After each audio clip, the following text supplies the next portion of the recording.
এত ময়লা এনো। আসসালামু আলাইকুম, সবাই কেমন আছেন? আশা করি সবাই ভালো আছেন। যে পরিমাণ মশা, কোথাও বসে শান্তি নাই। ঘরের পিছনে মানে ময়লা দিয়া একবারে বার্গার, মানে যেটারে বলে ডাস্টবিন বানায় লাইছে।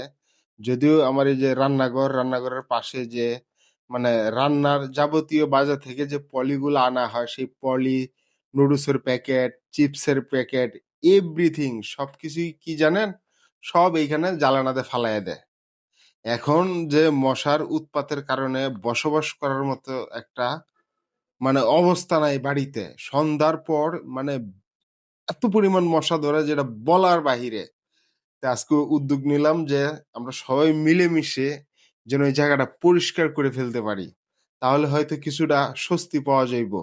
আর এখন কিন্তু মশার সিজন, যে ডেঙ্গু, ম্যালেরিয়া বিভিন্ন প্রবলেম হইতে পারে বাচ্চা কাচ্চা, বৃদ্ধ লোক যারা আছে বাসার, আর যারা জোয়ান টাগরা আছে তাদের তো হয়তো কোনো রোগ বালাই শরীরে ওইভাবে অ্যাটাক করতে পারে না। আপনার বাড়ির আশেপাশে যদি ময়লা থাকে, একটু পরিষ্কার করার চেষ্টা করেন। এতে কি হবে, আপনার পরিবার সুস্থ থাকবে।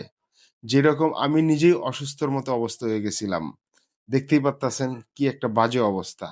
এইটা আমার এই যে ছোট মেয়ে যেটা রোজা, তারপর মেজো মেয়ে নাম হচ্ছে ফাহিমা, আমরা সবাই সিদ্ধান্ত নিলাম এই জায়গাটা পরিষ্কার করব।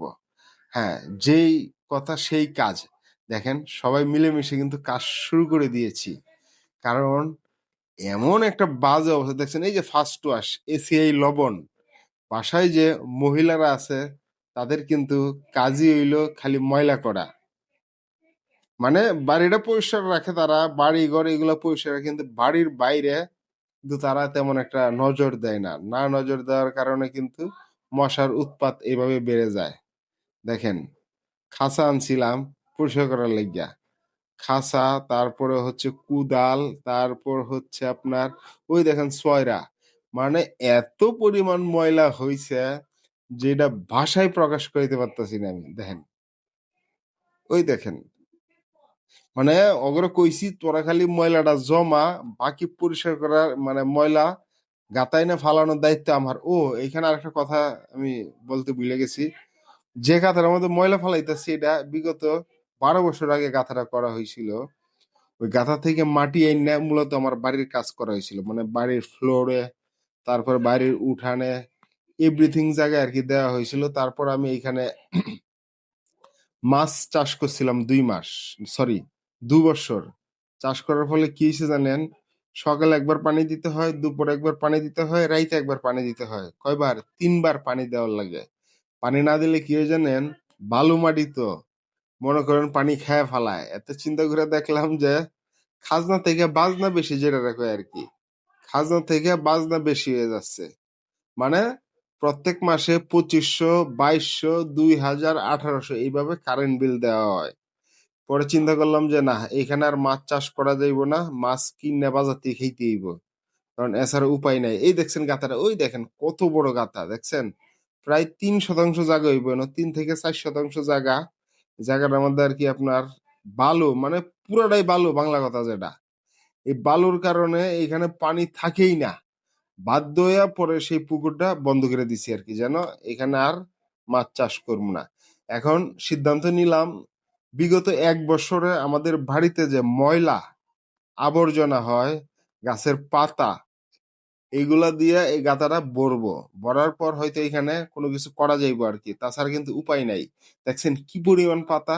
আমার কিন্তু এটা লটকনের বাগান, যে জায়গাটা আমরা মানে কাজ করতেছি, এর আশেপাশে লটকন এবং সুপারি গাছ এবং মেহাগনি, 3 প্রকার গাছ আছে এখানে। এই 3 প্রকার, ওই দেখেন লটকন গাছ, এই যে আমার পিচ্ছি পিচ্ছি রুজা দেখেন, কুদাল কুদাল মানে পয়সা করতে যায় কুদাল ভাঙ্গে ফেলেছে। এই যে লটকন গাছে মুকুল দেখতে পাচ্ছেন আমার এখানে, এই মানে আমার এই যে 1 নম্বর বাগান, এই বাগানে প্রায় 56টা আর কি লটকনের গাছ আছে।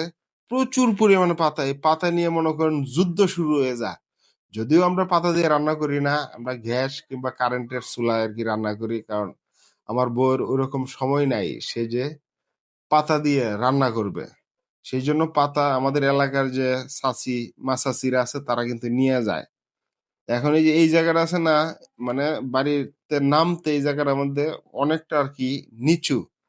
চিন্তা করলাম সেই গাতা, দেখছেন জায়গাটা কি পরিষ্কারটা হয়েছে, চকচকে না? ওই যে তারপরে যে রান্নাঘরে যে পানিগুলা যায় সেই পানিগুলা যাওয়ার জন্য রাস্তা করে দিয়েছি যাতে খুব সহজেই পানি চলে যায়। ওই এই গাতাটার মধ্যে ওই দেখেন মাটি উঠাইতেছি, চয়রা দিয়ে উঠাইয়া নিজেই আইনে ফালাই দিতেছি। কোনো লেবারের প্রয়োজন নাই, নিজের কাজ নিজে করলে এতে কি হয়, শরীর ভালো থাকে। আমার কিন্তু এমনিও ডায়াবেটিস, সারাক্ষণ বইসা থাকা। কত সুন্দর পরিষ্কার। এভাবেই বাড়িঘর পরিষ্কার রাখতে হবে, না হয় কি হয় মশা মাছি বইরা যায়, প্রচুর মশা এখন। সবার বাড়িঘর ঠিক এরকম পরিষ্কার রাখার চেষ্টা করবেন। আসসালামু আলাইকুম।